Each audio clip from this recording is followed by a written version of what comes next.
ఎవరు చదువుతారు? నేను చదవనా?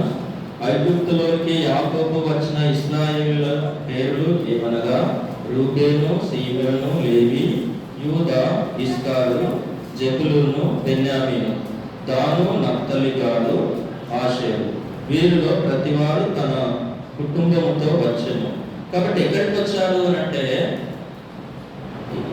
ఐగుప్తుకు వచ్చారు. ఎందుకు వచ్చారు వీళ్ళు అని అంటే ఈ అంటే కరువు వచ్చినటువంటి కారణాన్ని బట్టి ఏమైంది అని అంటే ఐగుప్తులో ఆహారం సమృద్ధిగా ఉందని ఐగుప్తుకు వచ్చి రావడం జరిగింది. అప్పుడు ఐగుప్తును పరిపాలిస్తున్నటువంటి వారు ఎవరు అని అంటే యోసేపు. యోసేపు వీళ్ళంతా ఎవరు? యోసేపు యొక్క కుటుంబమే. ఈ యోసేపు యొక్క కుటుంబమే ఎక్కడికి వచ్చింది అంటే ఐగుప్తుకు వచ్చింది. ఎందుకు వచ్చింది అంటే అప్పుడు ఇశ్రాయేలులో ఏముంది అంటే కరువు ఉంది. ఏముంది? కరువు ఉంది. ఈ కరువు కారణాన్ని బట్టి ఈ యోసేపు యొక్క కుటుంబము అందరూ కూడా ఏమైనారు అంటే ఈ ఐగుప్తు దేశానికి వచ్చి ఉన్నారు. ఈ ఐగుప్తు దేశానికి వచ్చినటువంటి సందర్భంలో ఏమైంది అంటే వీళ్ళందరూ కూడా అక్కడ ఏమైనారంటే స్థిరపరచబడినారు. అవునా? ఇప్పుడు మనం కూడా ఏం చేస్తున్నాము అంటే వేరే వాళ్ళు ఉండొచ్చు, హైదరాబాద్లో ఎలా స్థిరపడుతున్నాం. కాబట్టి ఆ రీతిగానే ఈ యోసేపు యొక్క కుటుంబము వీళ్ళందరూ కూడా ఏమైనారంటే ఐగుప్తు దేశంలో స్థిరపరచబడుతూ వచ్చారు. స్థిరపరచబడుతూ వచ్చినటువంటి సందర్భాన్ని బట్టి వారి యొక్క జనాభా ఏమైంది అంటే విస్తరించబడుతుంది. ఎవరి జనాభా? ఇశ్రాయేలు వారి యొక్క జనాభా విస్తరించబడుతుంది. కొన్ని సంవత్సరాలు ఏమైనారంటే మంచిగా యోసేపు ఉన్నటువంటి కొన్ని తరాల వరకు వీరు ఏమైనారంటే ఈ యొక్క ఐగుప్తు దేశంలో మంచిగా ఉన్నారు. కాబట్టి వీరి యొక్క జనాభా ఏమైంది అంటే పెరుగుతూ వచ్చింది. ఇంచుమించు ఎన్ని లక్షల మంది ఉన్నారు అంటే 20 లక్షల మంది జనాభా అయిందంట. ఎవరి జనాభా 20 లక్షల మంది అయింది? ఇశ్రాయేలు వారి యొక్క జనాభా. అంటే యోసేపు యొక్క యోసేపు వారి యొక్క సంతానం యొక్క జనాభా ఎంత అయిందంటే 20 లక్షలు అయిందంట. అమ్మ చూసారు, 20 లక్షలు అంటే ఎంతగానం అయింది అంటే ఐగుప్తు జనాభా కంటే ఇశ్రాయేలు ప్రజల యొక్క జనాభానే ఎక్కువ అయిందంట. కాబట్టి ఇశ్రాయేలు యొక్క జనాభా ఎక్కువైంది. కాబట్టి ఇప్పుడు ఏమైంది అంటే రాజుకు అంటే యోసేపును ఎరగనటువంటి రాజు, ఒక కొత్త రాజు ఐగుప్తును పరిపాలించడం జరిగింది యోసేపు చనిపోయినటువంటి తర్వాత. అయితే ఆ రాజు ఏం చేశాడంటే ఒక ఆలోచన వచ్చిందంట. మనకందరికి కూడా ఆలోచనలు వస్తాయి కదా. మనం చేస్తున్నటువంటి పనుల్లో, మనం వెళ్తున్నప్పుడు స్కూల్కి వెళ్ళాలనుకున్నటువంటి సందర్భంలో మనకు కూడా ఆలోచనలు వస్తాయి కదా. వస్తాయా రావా? మాట్లాడాలా? వస్తాయా రావా? వస్తాయి. కాబట్టి రాజు కూడా ఏమొచ్చిందంటే ఒక ఆలోచన వచ్చిందంట. ఈ రాజు పేరు ఏం పేరు అంటే ఏం పేరు? ఫరో. ఏ పేరు? ఫరో. ఈ రాజు ఏం చేశాడంటే ఒక ఆలోచన వచ్చి, ఏం ఆలోచన అంటే ఇగో ఇశ్రాయేలు ప్రజల యొక్క జనాభా ఎక్కువ అవుతుంది, మరి ఐగుప్తు ప్రజల యొక్క జనాభా ఏమవుతుంది? తక్కువ అవుతుంది. కాబట్టి ఒకవేళ వీళ్ళు మన మీద శత్రువులతోటి, వేరే దేశస్తులతోటి లేదా శత్రువులతోటి చేయగలిపి ఏం చేస్తారు? మన మీదకే యుద్ధానికి వస్తారు. కాబట్టి ఒకవేళ వాళ్ళు యుద్ధానికి వస్తే ఏమవుతుంది అంటే మనం ఏం చేస్తాము? ఓడిపోతాము. మనం ఏం చేస్తాము? ఓడిపోతాము. మరి మనం వాళ్ళకి బానిసలమవుతాం. ఏం చేద్దాము అని కొంతమంది వ్యక్తులతోటి ఈ రాజు మాట్లాడి ఒక నిర్ణయం తీసుకున్నాడంట. ఏం నిర్ణయం తీసుకున్నాడో తెలుసా? కాబట్టి ఇశ్రాయేలు యొక్క జనాభా పెరుగుతున్నది కాబట్టి వీరి యొక్క జనాభాని ఏం చేయాలా? తగ్గించాలా. వీరు మన స్వాధీనంలోనే ఉండాలా, మనం చెప్పినట్లనే వినాలా, మనం ఏ రీతిగా చెప్తే వాళ్ళు ఆ రీతిగానే ఉండాలా. వారి యొక్క ఆధిపత్యం కిందకి మనము వెళ్ళొద్దు, వాళ్ళు మనలను పరిపాలించద్దు, మనమే వాళ్ళని ఏం చేయాలా? రూల్ చేయాలి. అయితే ఆ రూల్ చేయాలనేటువంటి ఒక తలంపుతోటి ఈ రాజుకి ఏమొచ్చిందంటే ఒక చెడ్డ ఆలోచన వచ్చిందంట. ఏం ఆలోచన? చెడ్డ ఆలోచన. ఆ ఆలోచన ఏంటిదో తెలుసా? ఇర్మియా 17:9 చదవండి. స్పీడ్ ఎవరు చదువుతారు? ఇర్మియా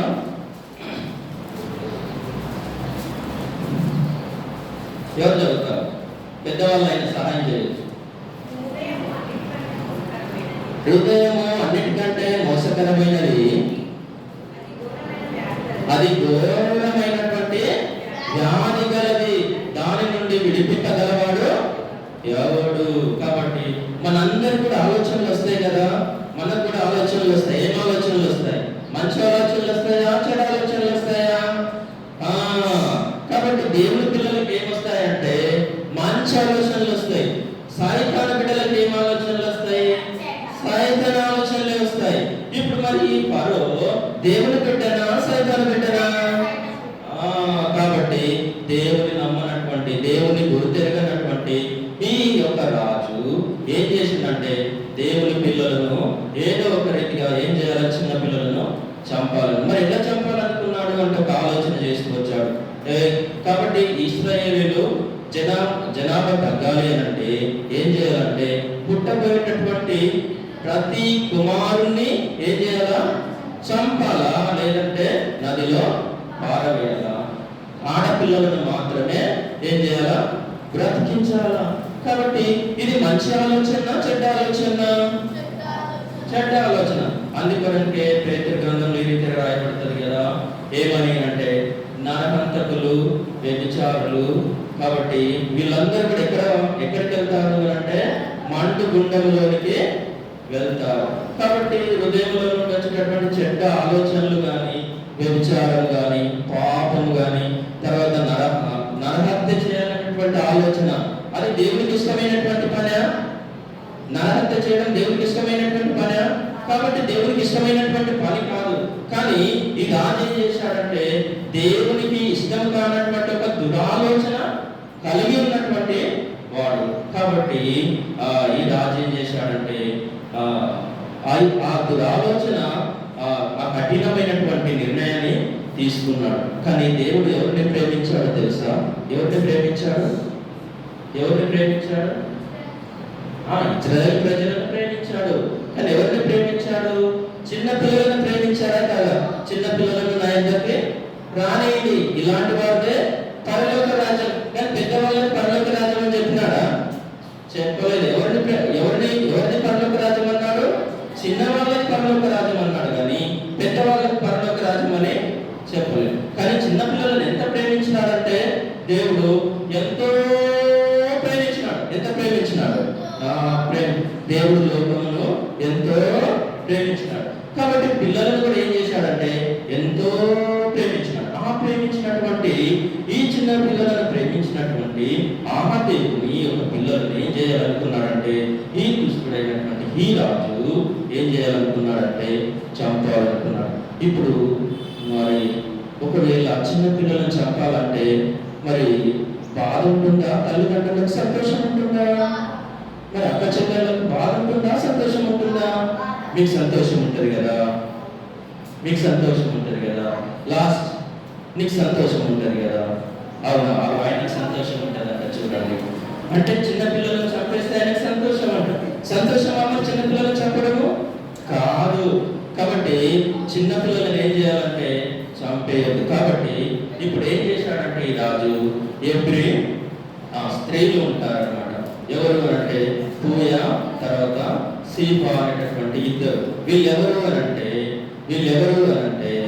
నర్సులు. ఎవరు నర్సులు అంటే తెలుసు కదా. వీళ్ళు ఏం చేస్తారు?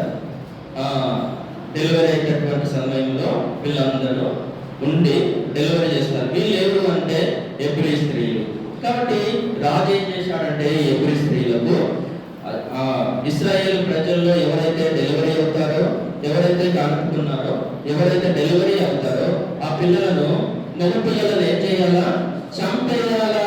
మగ పిల్లలను చంపేయాలా, ఆడపిల్లలను మాత్రమే బ్రతికించాలా. మరి ఎందుకు ఆ మాట అన్నారు అంటే మగ పిల్లలు ఉంటే ఏమవుతారు? యుద్ధానికైనా సిద్ధంగా ఉంటారు. ఏం చేస్తారు? ముందుంటారు. మరి ఆడపిల్లలు ఉంటారా? ఉండరు. అప్పుడు ఏమవుతుంది అంటే మగ పిల్లల యొక్క జనాభా తగ్గుతుంది, ఆడపిల్లల యొక్క జనాభా పెరుగుతా ఉంది. అప్పుడు ఏమవుతుంది అంటే ఈ రాజు ఈజీగా వాళ్ళ మీద ఏం చేయవచ్చు? పరిపాలన ఆ రీతిగా ఈ రాజు ఆలోచన చెప్తే, వీళ్ళు ఎవ్వరి స్త్రీలు ఎవరు అంటే వీళ్ళు దేవుని యందు భయభక్తులు కలిగి ఉన్నటువంటి వారు. ఎవరు? దేవుని యందు భయభక్తి కలిగి ఉన్నటువంటి వారు. రాజు ఏం చేశాడు? చంపివేయాలి పిల్లలను అన్నాడు. కానీ దేవుడు ఈ ఎవ్వరి స్త్రీలు ఏం చేశారనంటే దేవుని యందు భయభక్తులు కలిగి ఉన్నటువంటి వారు కనుక, దేవునికి భయపడేటటువంటి వారు కనుక వీళ్ళు ఏం చేశారంటే రాజు చెప్పినటువంటి మాటను ఏం చేశారంటే తిరస్కరిస్తూ వచ్చారు. ఇక తిరస్కరిస్తూ వచ్చినటువంటి సందర్భంలో ఏమైంది అంటే తిరస్కరిస్తూ వచ్చారు. అయితే అప్పుడు అదే సమయంలో ఏమైంది అంటే యోసేపు ఈ యొక్క అమ్రామ్ అంటే ఎవరు అంటే మోషే యొక్క తండ్రి. తర్వాత మరి మోషే యొక్క తల్లి పేరు యొక్కబేదు. ఈ యొక్కబేదుకు అమ్రాము, వీళ్ళిద్దరికి ఇప్పుడు ఏమైందంటే కఠినమైనటువంటి పరిస్థితి వచ్చింది. ఇప్పుడు ఏం చేయాలా? మా యొక్కబేదు ఏమింది అంటే ఇప్పుడు గర్భవతి, అంటే కనడానికి సిద్ధంగా ఉంది. ఇప్పుడు మాకు మగ పిల్లగాడు పుడతాడా, ఆడపిల్ల పుడతాడా? కాబట్టి ఒకవేళ ఆడపిల్ల పుడితే బతుకుతాది, మగ పిల్లగాడు పుడితే ఏమవుతాడు? చనిపోతాడు. ఇది రాజు ఇచ్చినటువంటి ఆజ్ఞ, ఇది ఖచ్చితంగా జరుగుతుంది. ఇప్పుడు ఏం చేయాలా అని ఆలోచిస్తూ ఉన్నారు. ఆలోచిస్తుంటే దేవుడు అప్పుడు యొక్కబేదుకు ఏమొచ్చిందంటే, కాదు, ఈ కఠినమైనటువంటి పరిస్థితుల్లో దేవుడు ఈ యొక్క గర్భఫలాన్ని ఇచ్చాడు. కాబట్టి దేవుడి యొక్క ఏదో ఒక ఉద్దేశం ఉంది. ఏముంది? ఒక ఉద్దేశం ఉంది బాబు పట్ల. కాబట్టి ఈ బాబును దేవుడు ఏం చేయడు? చంపడు అని దేవుడి పట్ల విశ్వాసం కలిగి ఉన్నారు. విశ్వాసం కలిగి ఉండి ఆ సమయంలో ఏమైందంటే ఈమె డెలివరీ అవుతూ వచ్చారు. ఎంతో దుఃఖ పరిస్థితిలో ఉన్నారు. అంటే అయ్యో, ఈ మాట ఇప్పుడు ఆడపిల్ల పుడితే బతుకుతారు, కానీ మగ పిల్లగాడు పుడితే ఏమవుతారు? చనిపోతారు. ఇప్పుడు ఏం చేయాలా అనేటటువంటి సిచ్యువేషన్లో ఉన్నారు. స్ట్రెస్, బాధతో ఉన్నారు. ఇప్పుడు బాధ ఉన్నప్పుడు మనం ఎవరిని ఆశ్రయించాలా? మనం ఏం చేస్తాము? మనుషులను ఆశ్రయిస్తాం కదా. మనకంటే సీనియర్, లేదంటే మనకంటే పెద్దవాళ్ళను, మనతోటి స్నేహితులను, అరే నాకు ఇలాంటి పరిస్థితి వచ్చింది, నేను ఏం చేయాలి కదా.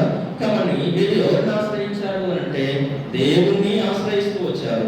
దేవునికి ఆశ్రయించి దేవునికి అప్పచెప్తూ వచ్చారు. కొన్ని రోజులు అయిన తర్వాత ఏమైంది అంటే డెలివరీ అయింది. అప్పుడు మోషే పుట్టాడు, ఈ బాబు పుట్టాడు. అయితే అమ్రాము యొక్కబేదుకు ఫస్ట్ సంతానం ఎవరు? హారోన్. ఎవరు? హారోన్. తర్వాత సెకండ్ సంతానం ఎవరు? మిర్యాము. ఇప్పుడు మూడవ సంతానం. ఈ మూడవ సంతానం వచ్చే వారికి ఏం చేయాలనుకున్నారంటే రాజు మగపిల్లలను పుట్టబోయేటటువంటి మగపిల్లలను ప్రతి ఒక్కరిని ఏం చేయాలా? చంపివేయాలా. కాబట్టి చంపివేయాలనుకున్నటువంటి సందర్భంలో దేవుడిపై ఆధారపడ్డారు. చిన్న పిల్లవాడు. తర్వాత ఈ యొక్క డెలివరీ అయింది. డెలివరీ అయినటువంటి తర్వాత ఏం చేశారంటే 3 నెలలు ఈ బాబును కాపాడుతూ వచ్చాడు. అట్లనే వాళ్ళ ఇంట్లోనే ఉంటూ వచ్చింది. అట్లనే అయితే ఎవరికి డెలివరీ అయినట్లు మగ పిల్లగాడు పుట్టినట్టు ఒకవేళ తెలిస్తే ఏమవుతుంది? రాజు ఏం చేస్తాడు? చంపివేస్తాడు. కాబట్టి ఈ ఎవ్వరి స్త్రీలు కూడా ఏం చేశారంటే చిన్నపిల్లలని ఏం చేయలేరు? చంపలేరు. ఎందుకు? వీళ్ళు ఎవరికి భయపడుతున్నారు? ఎవ్వరి స్త్రీలు ఎవరికి భయపడుతున్నారు? నర్సులు దేవునికి భయపడుతున్నారు. కాబట్టి దేవునికి భయపడినటువంటి వారు కనుక వీళ్ళు చంపివేక 3 నెలలు అట్లనే భద్రంగా ఉంచారు. మరి 3 నెలల తర్వాత పిల్లోడు ఏమవుతాడు? అరుపులు వినబడతాయి. కావున అరుపులు వినబడతాయి. చుట్టుపక్కల వాళ్ళకి తెలుస్తుంది. ఇప్పుడు ఏం చేయాలి? బాధలో ఉన్నారు. దేవుని దగ్గర యొక్కబేదు మొరపెడతా ఉన్నారు 2 తల్లిదండ్రులు. అయితే దేవుడు ఏం చేశాడంటే వీరికి ఒక ఆలోచన ఇస్తూ వచ్చాడు. ఏం ఆలోచన ఇస్తూ వచ్చాడు అంటే ఒక జమ్ము పెట్టెను తయారు చేయాలా. జమ్ము పెట్టెను తయారు చేసి ఈయన ఏం చేయాలి అంటే ఆ యొక్క జమ్ము పెట్టెను తయారు చేసి ఆ జమ్ము పెట్టెకి ఏం చేసిందంటే కీలు పూసిందంట. ఏం పూసింది? కీలు అంటే ఆ మాటలు ఆ జమ్ము పెట్టెలోకి రాకుండా కీలు పూసింది. ఆ పూసి ఏం చేసింది అంటే అదంతా సమకూర్చి ఆ పెట్టెను తయారు చేస్తున్నప్పుడు ఎవరు చూస్తున్నారు? పెట్టె తయారు చేస్తున్నప్పుడు ఎవరెవరు ఉన్నారు వాళ్ళ కుటుంబంలో? మిరియాం ఉంది, అవునా? ఆరోన్ ఉన్నాడు. కాబట్టి వీళ్ళ తల్లి ఏం చేస్తుందంటే ఆ జమ్మును తీసుకొని వచ్చిందంట. వచ్చి ఏం చేశాడు? ఒక పెట్టెని తయారు చేసిందంట. ఆ పెట్టెను తయారు చేసి ఏం చేసిందంటే ఆ పెట్టెలో ఏం పెట్టింది అంటే ఎవరిని పెట్టింది? మోసేస్ని పెట్టింది కదా. చిన్న బాబును పెట్టింది. ఈ చిన్న బాబును పెట్టి, మరి చిన్న బాబు కదా, మరి పెట్టెలు పెడుతుంటాడా కదా? ఎంత బాధ కదా. కన్న కుమారుడు కదా, కన్న కుమారుడు కదా. ఒకవేళ మనకి ఇలాంటి పరిస్థితి వస్తే మనం ఏం చేస్తాము? ఏమో చేస్తాము. మేము ఇశ్రాయేలులో కాము, మేము ఐగుప్తు వారమని కూడా చెప్పుకోవడానికి వెళ్తాం. అవునా? ఎవరన్నా వచ్చినారనుకో, నువ్వు యేసుప్రభు బిడ్డవు కదా అన్నారనుకో, ఒకవేళ నాకే అన్నారనుకో, అప్పుడు నేనేం చెప్తా? కాదు నేను యేసుప్రభు బిడ్డను కానీ ఏమంటా నేను యేసుప్రభు బిడ్డను కానీ అంటాం. కానీ వీళ్ళు అట్లా అన్నారా? కాబట్టి మనం అట్లా అన్నది. కాబట్టి ఏం చేసిందంటే జమ్ము పెట్టెను తయారు చేసి ఆ జమ్ము పెట్టెలో ఈ బాబును పెట్టి ఏం చేశారంటే నది దగ్గరికి వెళ్ళారు. ఐగుప్తు దేశంలో ప్రవహిస్తున్నటువంటి నది ఏంటిది? నైలు నది. కాబట్టి ఆ నైలు నది దగ్గరికి ఈ బాబును తీసుకొని వెళ్తూ వచ్చారు. లాస్ట్ కాబట్టి ఏం చేస్తున్నారంటే నైలు నది దగ్గరికి తీసుకొని పోయి ఆ నైలు నదిలో గుట్టలో పండబెట్టి ఆ నైలు నదిలో ఏం చేశారు అంటే వదిలేస్తూ వచ్చారు. ఇక్కడ ఎవరెవరు ఉన్నారు? మిరియాం ఉంది, తర్వాత ఏకబేలు ఉంది. ఇప్పుడు ఎంత బాధ ఉంటుంది కదా. ఇప్పుడు నదిలో పడేయమంటే ఒకవేళ ఎగ్జాంపుల్ అంటే వాస్తవం అంటే మీరు కాదు కదా, ఒకవేళ ఉదాహరణకు ఇలాంటి పరిస్థితి మనకు వచ్చిందంటే అప్పుడు మనం ఏం చేస్తాము? సంతోషం ఉంటుందా? ఏముంటుంది? దుఃఖం ఉంటుంది. అప్పుడు మనకుండే ఎట్లా పట్టుకుంటుంది? ఎంత పట్టుకుంటుంది? ఒక నిమిషానికి 60 నుండి 70, లేదంటే 70 నుంచి 80 కదా. అంత పట్టుకుంటాడు. ఏమైపోతాడో నాకు, ఏమైపోతాడో నా తమ్ముడు, ఏమైపోతాడో నా కొడుకు, ఇంక నదిలో పడవేస్తాడేమో. కాబట్టి ఎంత ఆలోచనలు ఉంటాయి కదా. కాబట్టి ఈ ఆలోచనలు ఉన్నప్పటికీ దేవుడు ఏం చేశాడంటే నా బిడ్డను ఏం చేశాడు? దేవుడు వదిలిపెట్టాడు అని ఎవరు నమ్మారు? అబ్రాహాము, తర్వాత ఏకబేలు. ఎవరు నమ్మారు? ఏకబేలు. కాబట్టి నమ్ముతూ వచ్చింది. నమ్మినటువంటి కారణాన్ని బట్టి దేవుడు ఏం చేశాడంటే యోసేపును చంపుతూ వచ్చారా? లేదు, తర్వాత చూద్దాం. అయితే ఈ జమ్ము పెట్టెలో పెట్టి నదిలో ఏం చేశారంటే వదిలేస్తూ వచ్చారు. వదిలేసి ఏం చేస్తున్నారంటే ఒకవేళ వేరే వాళ్ళు ఎవరైనా చూసినారనుకో, పక్క వాళ్ళు ఎవరైనా చూసినారనుకో, ఐగుప్తు వాళ్ళు ఎవరైనా చూసినారనుకో, అప్పుడు ఏం చేస్తారు? ఓ రాజా, ఇగో ఈ స్త్రీలు ఏం చేస్తున్నారంటే ఒక బాబును, ఒక పెట్టెను నదిలో పారవేస్తున్నారని ఒకటి చెప్పినారనుకో, అప్పుడు ఏం చేస్తాడు? రాజు చంపివేస్తాడు. కానీ వీళ్ళు ఏం చేసినారంటే ఎవరికి తెలియదు. ఎవరికైనా తెలుసా? ఎవరికి తెలియదు. ఎంత సీక్రెట్, ఎంత జ్ఞానం కలిగినటువంటి వారంట ఈ ఎబ్రీ స్త్రీలు అంటే. ఐగుప్తు వాళ్ళకంటే చాలా జ్ఞానం కలిగినటువంటి వారంట. కాబట్టి వీళ్ళు జ్ఞానంతో ఏం చేశారంటే ఈ పెట్టెను ఏం చేశారు? ఈ నదిలో వదిలేసి వచ్చి ఏం చేశారు అంటే జమ్ము ఉంటుంది కదా, జమ్ము అంటే తెలుసా? గడ్డి. అవునా? ఈ గడ్డి చెరువులలో లేదా నదులలో పెద్దగా పెరుగుతూ ఉంటుంది అన్నమాట. కాబట్టి ఈ జమ్ము పెట్టెను అక్కడ వదిలేసి ఈ గడ్డు చాటుకుండి తొంగి చూస్తున్నారంట. ఏమవుతుంది? పిల్లోని ఏం చేస్తారు? మా తమ్ముడిని ఏం చేస్తారు? కాబట్టి తమ్ముళ్ళు అంటే అక్కలకు చాలా ప్రేమ కదా, ప్రేమ ఉంటుందా? అక్కలకు ప్రేమ ఉంటుందా? కాబట్టి ఇక్కడ మిరియాముకు ప్రేమ ఉంటే ఎవరి మీద? వాళ్ళ తమ్ముని మీద. కాబట్టి ఈ జమ్ము చాటుకుంది చూస్తా ఉంది. ఏమవుతుందో, ఎట్లా అవుతుందో అని ఆలోచిస్తూ ఉందన్నమాట. గుండె గడగడ కొట్టుకుంటుంది. ఇప్పుడు ఏం చేయాలో తెలియదు, ఏమవుతాడో తెలియదు. ఇప్పుడు రాజాజ్ఞకు శిరస వహించాలి కాబట్టి ఏం చేయాలా, కానీ దేవుడే మాకు సహాయం చేస్తాడు అని అనుకుంటున్నటువంటి సందర్భంలో, దేవునిపై విశ్వాసం వచ్చినటువంటి సందర్భంలో ఇప్పుడు ఏమైంది అంటే, దేవుడు ఆ రీతిగానే ఏం చేశాడంటే గొప్ప మేలు చేస్తూ వచ్చాడు. అదేం మేలు అనంటే, అనుకోని రీతిగా ఏమైందంటే, రాజు దగ్గర పనికత్తెలు, రాజుల ఇల్లు ఎవరుంటారు? పనివారు ఉంటారు కదా, సేవ చేసినటువంటి వారు ఉంటారు కదా. ఆ సేవ చేసినటువంటి వారు వీళ్ళు ఏం చేశారంటే, ఆ యొక్క నదీ ప్రాంతాన్ని, ఆ యొక్క నైలు నది ప్రాంతంగా నడుచుకుంటూ వస్తున్నారంట. ఎందుకు వస్తారు? సాయంత్రం వేళలో. మీరు వాకింగ్ వెళ్తారా? చాలా మంది వెళ్తారు కదా, ఉదయము సాయంత్రం వెళ్తారు కదా. వీళ్ళు కూడా ఏం చేశారంటే, ఆ రీతిగానే ఆ నది ప్రాంతంలో నడుచుకుంటూ వెళ్తున్నారంట. వారిలో ఎవరున్నారు అంటే, ఐగుప్తు రాజు యొక్క కుమార్తె. ఎవరున్నారు? ఐగుప్తు రాజు యొక్క కుమార్తె. ఎవరు అంటే యువరాణి. ఎవరు? యువరాణి. ఈ యువరాణి ఏమైంది అంటే, అక్కడ నడుచుకుంటూ వస్తున్నాడు. నడుచుకుంటూ వచ్చి ఏమైందంటే, ఈ నది దిక్కు ఏం చేసిందంటే చూసిందంట. ఏం చేసింది? చూసింది. చూస్తే ఏమైంది? ఆ నదిలో ఒక వింత కనిపించింది. ఏం కనిపించింది వింత అనంటే, ఒక పెట్టె కనిపించిందంట. ఏం కనిపించింది? ఒక పెట్టె కనిపించింది. మీకు మీరు ఏం కనిపించింది? ఒక పెట్టె కనిపించిందంట. అరే, ఈ నదిలో ఇదేంటి, ఒక విచిత్రంగా ఉంది పెట్టె. కాబట్టి నదిలో పెట్టె ఉంటాయా, ఇది ఏముంటుంది, ఇది ఏముంటుంది అని ఆమెకు ఒక ఆలోచన వచ్చిందంట.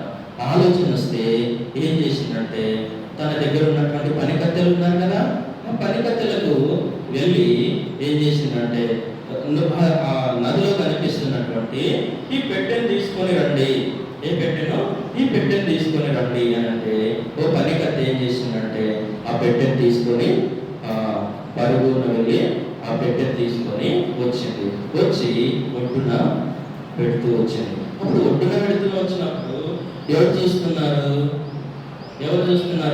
మిరియాము చూస్తా ఉంది, వాళ్ళ తల్లి చూస్తా ఉంది. అబ్బా, రాణి వచ్చింది, వీళ్ళు వచ్చినారు, ఇప్పుడు మా తమ్ముడిని ఏం చేస్తారు? అప్పుడు ఇంకెంత ఉంటుంది భయం, గుండె ఎలా కొట్టుకుంటుంది, రైలు ఎలా పరిగెడుతుంది. కాబట్టి వాళ్ళ గుండెల్లో రైలు ఏం చేస్తుందంట, పరిగెత్తుతూ ఉందంట. అమ్మా, ఏమైపోతాడు ఇప్పుడు? ఈమె ఎవరు అంటే, ఐగుప్తు యొక్క రాజు యొక్క కుమార్తె. ఈ రాజు ఏం చేశాడు అంటే, పుట్టబోయేటటువంటి ప్రతి పిల్లవాడిని ఏం చేయాలా? చంపివేయాలా. కాబట్టి చంపివేయాలన్నప్పుడు ఇప్పుడు రాజకుమార్తె ఇప్పుడు ఏం చేయాలా? తండ్రి మాట వినాలా లేదా? మీరు వింటారా లేదా తండ్రి మాటను? మీ మమ్మీ మాటను వింటారా లేదా? వింటారా? కాబట్టి తల్లిదండ్రుల మాట వినాలి. ఇప్పుడు తల్లిదండ్రుల మాట వింటే ఇప్పుడు ఏం చేయాలా? ఇప్పుడు ఈ బాబును చంపేయాలా. అవునా? కరెక్ట్ సమయం వచ్చింది. ఆ సమయం వచ్చింది. మోసే అయితే ఆ రాణి ఏం చేసిందంటే చంపివేయలేదు. ఎందుకో తెలుసా? ఆ రాణికి దేవుడు ఏం చేశాడంటే దయ పుట్టించాడు. ఏం చేశాడు? దయ పుట్టించాడు. వాస్తవానికి ఈ చూసినప్పుడు, ఆ పెట్టెను ఓపెన్ చేసినప్పుడు ఏం కనిపించిందంటే, ఒక చిన్న బాబు కనిపించాడు. ఆ చిన్న బాబు ఏం చేస్తున్నాడు అంటే ఏడుస్తున్నాడు. ఏం చేస్తున్నాడు? ఏడుస్తున్నాడు. ఆ ఏడుస్తే ఏం చేసిందంటే, ఆ చిన్న బాబు యొక్క కన్నీటిని ఏం చేసింది? తుడుస్తూ వచ్చింది. తుడిసి ఏం చేసి, ఎవరైనా తుడుస్తారా? శత్రువుల కళ్ళు తుడుస్తారా? ఇప్పుడు నీకు ఎవరైనా కొట్టినారా? నేను కొట్టినా, నువ్వు నేను ఏడిస్తే నువ్వు తుడుస్తావు. ఎప్పుడు చచ్చిపోతాడు వాళ్ళు, తింటుతాడు. అవునా? ఇంకేమంటే పోతే యాక్సిడెంట్ కావాలా? అవునా? లేకపోతే పోతే ఏం చేయాలా? ఇంకెవడొక్కడు ఇచ్చాము అనుకుంటారా? మరి ఇప్పుడు అనుకున్నారా? అనుకుంటా. కానీ ఏంటంటే దేవుడు ఏం చేశాడంటే ఈ యువరానికి దయ పుట్టిస్తూ వచ్చాడు. ఎవరి మీద దయ పుట్టిస్తూ వచ్చాడు? చిన్న పాప మీద ఏం చేశాడు? దయ పుట్టి. అందుకొరకే బైబిల్ గ్రంథంలో ఒక మాట ఉంది కదా, ఏంటి అంటే చదవని అవసరం లేదు, కానీ ఏంటి అంటే రాజుల యొక్క హృదయాలను నీటి కాలువలుగా ప్రవహింపజేసినటువంటి దేవుడు కదా. రాజుల యొక్క హృదయాలను నీటి కాలువలుగా ప్రవహించేసినటువంటి దేవుడు. కాబట్టి ఈ యొక్క రాణి యొక్క హృదయాన్ని ఏం చేశాడంటే కఠినపరచలేడు దేవుడు. ఎవరి హృదయాన్ని కఠినపరుస్తూ వచ్చాడు? రాజు యొక్క హృదయాన్ని కఠినపరుస్తూ వచ్చాడు. రాజు ఏం చేయాలనుకున్నాడు? చిన్నపిల్లలను చంపేయాలని అనుకున్నాడు. కానీ ఈ రాణికి ఏం చేశాడంటే దేవుడు అసలు దయ పుట్టిస్తూ వచ్చాడు. దయ పుట్టించినటువంటి కారణాన్ని బట్టి ఏం చేశాడంటే అట్లా బ్రతుకుతూ చంపివేయలేదు. అయితే ఏం చేసింది అంటే ఈ యొక్క బాబుని చంపదు, ఐగుప్తు పిల్లలు కాబట్టి ఈయన చంపేయదు. ఈయన ఏం చేయాలి? నా కొరకు నేను పెంచుకుంటాను. ఏం చేస్తాను? నా కొరకు నేను పెంచుకుంటాను. కాబట్టి పెంచుకోవాలంటే ఏం చేయాలా?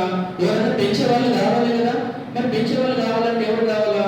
ఇప్పుడు ఎవరైనా ఉన్నారంటే అప్పుడు మిరియాం ఏం చేసిందంటే రన్నింగ్ రేస్ చేసింది. ఎక్కడికి? రాణి దగ్గర. చూస్తా ఉంది కదా. చూసి రాణి ఉన్నారు, ఒక ఆమె పెంచుతుంది, ఆమెను తీసుకొని వస్తా అనంటే వాళ్ళ తల్లి దగ్గరికి ఎక్కబేది దగ్గరికి మిరియాం ఏం చేసిందంటే పరుగు వెళ్ళి రాణి చెప్పి వాళ్ళ మమ్మీని తీసుకొని వచ్చి ఏం చేసిందంటే ఇచ్చారు. ఇప్పుడు ఎవరికి ఇచ్చారు? ఏకబేదకు ఇచ్చారు. ఏకబేద ఏం చేస్తుందంటే పాలు ఇచ్చి పెంచుతుంది. ఈ పాలు ఇచ్చి పెంచి కొన్ని సంవత్సరాలు అయినటువంటి తర్వాత పెంచి పెద్ద చేసి మళ్ళీ ఎవరికి ఇస్తుంది? రాణి దగ్గరికి తీసుకొని వెళ్తారన్నమాట. ఈ రీతిగా ఏం చేశారంటే దేవుడు వీళ్ళ కుటుంబం పట్ల దయగలిగి ఉన్నాడు. కాబట్టి వీళ్ళు ఎవరిని ఆశ్రయిస్తూ వచ్చారు? దేవుడిని ఆశ్రయిస్తూ వచ్చారు. కష్ట పరిస్థితులు ఎవరిని ఆశ్రయిస్తూ వచ్చారు? దేవుణ్ణి ఆశ్రయిస్తూ వచ్చారు. అందుకొరకే బైబిల్ గ్రంథంలో ఒక మాట ఉంది. ఏమని అంటే ఎవరి యొక్క హృదయము ఆయనపై ఆనుకొని ఉంటుందో వారిని ఏం చేస్తాడంట? పూర్ణ శాంతి గలవానిగా చేస్తాడంట. కాబట్టి మనం కూడా ఏం చేయాలంటే మన అన్ని పరిస్థితుల్లో మనము స్కూల్కి వెళ్తున్నటువంటి పరిస్థితులు, మనకి ఏదైనా కష్టం వచ్చినటువంటి పరిస్థితుల్లో, మనకు ఇబ్బందులు ఉన్నటువంటి పరిస్థితుల్లో, అన్ని విషయాల్లో మనం ఎవరిపైన ఆధారపడాలా? దేవునిపైన ఆధారపడాలా? దేవునిపైన ఆధారపడితే ఏం చేస్తాడంటే దేవుడు మనలను తప్పిస్తూ వస్తాడు. ఆ యొక్క బాధ నుండి ఏం చేస్తాడు? తప్పిస్తూ వచ్చాడు. అందుకే ఇశ్రాయేల్ ప్రజల బానిసత్వంలో మునిగిపోతున్నటువంటి సందర్భంలో, బానిసత్వం చేస్తున్నటువంటి సందర్భంలో రాజు చెప్పినటువంటి మాట ఖచ్చితంగా శిరస వహించాలి. రాజు రీతిగా ఉండవలసింది. కఠినమైనటువంటి దుఃఖం, బాధ అనుభవిస్తున్నటువంటి సందర్భం ఏమైందంటే వాళ్ళు మొరపెడుతూ వచ్చినటువంటి సందర్భం బట్టి దేవుడే వాళ్ళ దగ్గరకు వచ్చి వాళ్ళ యొక్క మొరను విన్నాడు. ఇప్పుడు వీళ్ళ అమరాము యొక్క పేరు వీళ్ళ కుటుంబం దగ్గరికి దేవుడే వచ్చి ఏం చేశాడంటే వారి యొక్క మొరను విని వాళ్ళని ఏం చేశాడంటే మోషేను కాపాడుతూ వచ్చాడు. అయితే ఈయన నీటిలో నుండి తీయబడినటువంటి వాడు కనుక ఈయనకు మోసే అని పేరు పెడుతూ వచ్చారు. కాబట్టి ఈయన మోసే అంటే అర్థం ఏంటిదంటే నీటిలో నుండి తీయబడినటువంటి వాడు. కాబట్టి దీని ద్వారా మనం ఏం నేర్చుకుందాం? ఇది ఒక మంచి మన జీవితాలను మార్చేటటువంటిది. కానీ ఈ చెడ్డ రాజు అయినటువంటి ఈ రాజు ఏం చేశాడంటే కఠినుడు. కాబట్టి హృదయం అన్నిటికంటే మోసకరమైనటువంటిది. ఈ మోసకరమైనటువంటి హృదయము మనలో కూడా ఉంటుంది. తల్లిదండ్రుల మాట వినకపోవడం, తర్వాత మన పెద్దవాళ్ళ మాట వినకపోవడం, టీచర్స్ మాట వినకపోవడం. కాబట్టి ఇదంతా కూడా ఏది అంటే దేవునికి ఇష్టమైనటువంటిది కాదు. కాబట్టి దేవునికి ఇష్టమైనటువంటి కాదు అయితే ఇప్పుడు ఏం చేయాలి అంటే మనం కూడా ఇలాంటి చెడ్డ హృదయం కలిగి ఉండడానికి వీళ్ళు. మరి చెడ్డ హృదయం కలిగి ఉంటే ఏం చేస్తారు అంటే మనం అందరం ఎక్కడికి వెళ్ళాలా? నరకానికి వెళ్ళాలా? మరణానికి వెళ్ళాలా? నరకంతకులందరూ ఎక్కడికి వెళ్తారు? మరణానికి వెళ్తారు. అది ఉండకుండా భయంకరమైన ఉండడం. దాంట్లో నుండి తప్పించుకోవడానికి మనకు చేత కాదు. మరి ఈ చేత కాదు కాబట్టి మన కొరకు ఆ పరలోక సింహాసనాన్ని వదులుకొని తీసుకొని ఈ భూమి మీదకి వచ్చి ఆ దేవాది దేవుడు ఈ మోసే ఏ రీతిగా అయితే చిన్నవాడిగా పుడుతూ వచ్చాడో ఆ రీతిగానే ఈ భూమి మీద కన్యక మరియ గర్భమందు పుట్టి ఏం చేశాడంటే ఆ పశువుల పాకలు కరుణ పెట్టి వచ్చి మన కొరకు ఈ భూమికి వచ్చి మనం చేస్తున్నటువంటి ఈ నీచమైనటువంటి పాపాలు, అంటే ఈ నీచమైనటువంటి తల్లిదండ్రుల మాట వినకపోవడం, ఇవన్నీ కూడా ఏం చేస్తూ వచ్చాడంటే ఇవన్నీ వినకపోతే మనం ఎక్కడికి వెళ్తాం? నరకానికి వెళ్తాం, మరణానికి వెళ్తాం. నిత్య నరకాన్ని కూడా మరణాన్ని తప్పించడానికి ఎవరికి అధికారం లేదు. కాబట్టి ఈ దినమే ప్రభువా, నేను ఇలాంటి పరిస్థితిలో ఉన్నా, నేను మా తల్లిదండ్రుల మాట వినకపోతున్నాను, మా తల్లిదండ్రుల మాట వినలేదు, కాబట్టి నా కష్ట పరిస్థితుల్లో కూడా నేను నీ అందరూ విశ్వాసం ఉంచుతాను. కాబట్టి దేవుడు ఏం చేశాడు? దేవుడు లోకమును ఎంతో ప్రేమించాడు. కాబట్టి దేవుడు ప్రేమిస్తూ వచ్చాడు. ఒక పాపి పాపంలో మరణించిన దేవునికి ఇష్టం లేదు. కాబట్టి ఆ ఇష్టం లేనటువంటి కారణాన్ని బట్టి ఆ దేవుని యందు మనం ఏమి ఉంచాలా? నమ్మకం ఉంచాలా. ప్రభువా, నువ్వు నా పాపంలో కొరకు నువ్వు చనిపోయినావు, సమాధి చేయబడ్డావు, నా గురించి తిరిగి లేస్తూ వచ్చావు. ఇక నేను పాపాత్ముని, నా హృదయం ఘోరమైనటువంటి పాపం కలిగినటువంటిది, పాపం వల్ల వచ్చి మరణం, ఆ మరణం నుండి తప్పించుకోవడానికి నాకు చేత కాదు ప్రభువా, నేను నీ దగ్గరికి వస్తున్నాను, నన్ను క్షమించవా, నన్ను క్షమించు, నీ దగ్గరికి వస్తున్నాను, నేను ఈ రోజు నీ గురించి నేను తెలుసుకున్నాను అని నీ హృదయం అందు ఒక్కసారి నువ్వు విశ్వసిస్తే దేవుడు నిన్నేం చేస్తాడంటే క్షమిస్తాడు. క్షమించడం మాత్రం కాకుండా సమస్తమైనటువంటి దుర్నీతి పాపమునంతటి కూడా ఆయన క్షమించి ఆయన ఏం చేస్తాడు? క్షమించేటటువంటి దేవుడు. ఆయన దగ్గరకు వస్తే ఆయన ఎవరిని వదిలివేసినటువంటి దేవుడు కాదు. మోసను వదిలివేస్తూ వచ్చాడా? మోసను వదిలివేస్తూ వచ్చాడా? కాబట్టి మనల్ని కూడా వదిలివేయడు. కాబట్టి దేవుడి దగ్గరకు వస్తే దేవుడు ఏం చేస్తాడంటే ప్రేమ కలిగినటువంటి వ్యక్తి. ఆయన ఏం చేస్తాడంటే మనలను సమకూర్చేటటువంటి వ్యక్తి. కాబట్టి ఆయన దగ్గరకు వచ్చి ప్రభువా, నేను పాపని, నా పాపములను క్షమించు, నేను ఈ దినంలో నువ్వు విన్నాను, నా కొరకు నువ్వు చనిపోయావు, సమాధి చేయబడ్డావు, తిరిగి 3వ దినం తీసుకువచ్చావు, ఇవి నేను నమ్ముతున్నాను, నన్ను క్షమించు అని నీ యొక్క హృదయంలో ఒక చిన్న ప్రార్థన చేసుకుంటే దేవుడు నీ పాపములన్నింటినీ క్షమిస్తాడు.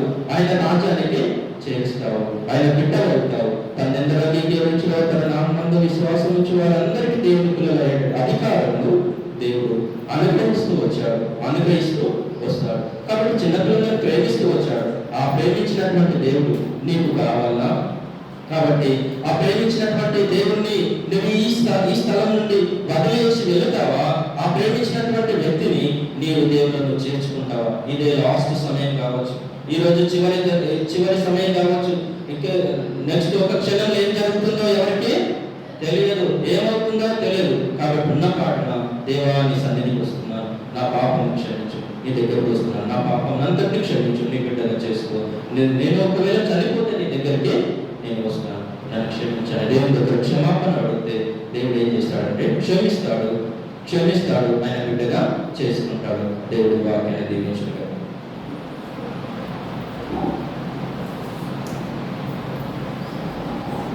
ప్రేమైనటువంటి తండ్రి యేసు ప్రభువును ప్రార్థన చేస్తూ వస్తున్నాం. దీంతో పడినటువంటి లేఖనాన్ని కట్టి ఫలింపచేయండి. దేవ, ఎవరైతే ఈ రీతిగా వాళ్ళ హృదయాల్లో దేవ అనుకుంటున్నారు, యేసు ప్రభువే నిజమైనటువంటి దేవుడు అనుకుంటున్నారు, వారిని నీ బిడ్డలుగా స్వీకరించి ఈ వాక్యాన్ని దేవా మీరు నీ కట్టి ఫలింపచేసి 30 60 100 ఫలించినట్లుగా సహాయం చేస్తూ నడిపించున్నాను. యేసు ప్రభువు నామములో ఇప్పుడు గ్రూపులు డివైడ్ అవుతున్నారు, సహాయం చేయండి. యేసు ప్రభువు